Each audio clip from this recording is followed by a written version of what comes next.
Welcome back. It's the hottest home accessory around. No, not pillows or rugs, but plants. Over the past few years, plants have boomed in popularity, and the women behind a popular online plant shop and Instagram page just opened their first store right here in Minneapolis. Kendall introduces you to the Planty Queens. Congratulations, Planty Queens. You're officially a brick and mortar store. Yeah, we are as indeed. of like a month? Yeah, 1 month. To the date, it feels. I'm not sure. It's been amazing. I love it. It's all love in here. I love the artwork. I love the vibe. I call them grandma plants in the best way because these are the plants that like every grandma has 15 of. But you guys started this during COVID, so you are the story of the good things that can come out of a global pandemic, right? Well, Maya, my business partner, has always loved plants, and then we lived together many, many times, and I started falling in love with them as well. I'm obsessed. It's something to care for during rough times. And then I built a Plantstagram, and from Plantstagram. Yeah, Plantstagram, you know? Yeah, technical gotta term. be clever. And we switched over Instagram to a business Instagram and built a website and made it e-com and took off from there. I think that's really neat, just in the sense of like, hey, we had this passion and then it turned into this bigger thing and now we own a store. What was that process like for you as friends, because you were friends, to go, it's gonna be okay, we can build a business? I mean, was that a big step? It was terrifying. Yeah, and it tested our friendship on every level. I mean, from like, it's brought us together to almost torn us apart. But every day we're grateful for it, and we just continue to grow, no pun intended. I genuinely mean it. I love plants so much, but I do find when I go somewhere and buy one, the most intimidating factor is repotting it. But you guys can help with that here. Indeed.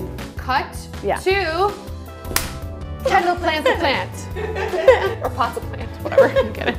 Do you want like a really fancy graphic for that? Yes.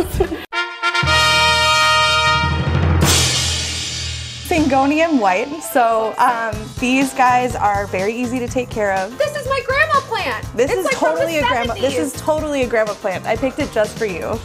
Thank you. Very easy to take care of. From my grandma's plant from like the 70s. Yeah. It's still alive. Oh, for sure. You want to find something that's easy, right? We have this potting station. If you come in here, you purchase a pot and a plant. We'll help you pot it up in here. Genuinely always have thought that you're supposed to get a way bigger pot. No, because if you think about it, all of our roots in this, like, they want to stay kind of snug and warm in there. My plant, baby. I noticed, by the way, this dirt is not like dirt.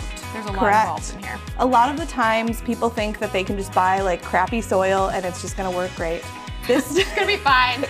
This stuff has a lot of different nutrients and it's pretty airy, so it lets the plant drain properly. Because a lot of the times you get like that muddy looking soil, and then it just like doesn't actually let your plant aerate correctly. So the first thing you want to do is put a very thin layer on the bottom. Really important, good thing to know is that all pots that you're potting into should have a drainage hole. People will put a plant into a new pot that doesn't have a hole, and then they're like, why is my plant slowly dying? And it's because it's actually like rotting from the bottom. So then you're gonna take your plant. You can kind of tussle it to the side and squeeze around that pot. And yeah, look at those roots. You can see that it really does need a new pot. So just kind of massage it, masseuse. Really break it up just so that it can kind of hang out in its new pot and create new roots. Put it in. And I noticed this isn't wet. Is that, you not have to have like the roots No, wet? so you don't really need the roots to be wet when you're potting it, but I would say right after a good pot, then soak it. So you want to pack it in, but like the really important thing to note is that you don't want to actually pack it so tight that it can't move. Did I do a good job? Yes, that looks amazing. You did great. And this is how you plant a Syngonium white. Look at you, you did it. Proud of you. That's right. Yeah, grandma plant. Grandma planting 101. With Grandma planting 101. That's great. Yeah, I learned some tricks. I mean, like the pot size, different things like that. So it was really good to learn. You did good. Thank you. You're very welcome. Planty Queens ships nationwide, so anyone can buy their plants. For more information, head to plantyqueens.com. The surprise, goodbye, and more when we come back. Back in a moment.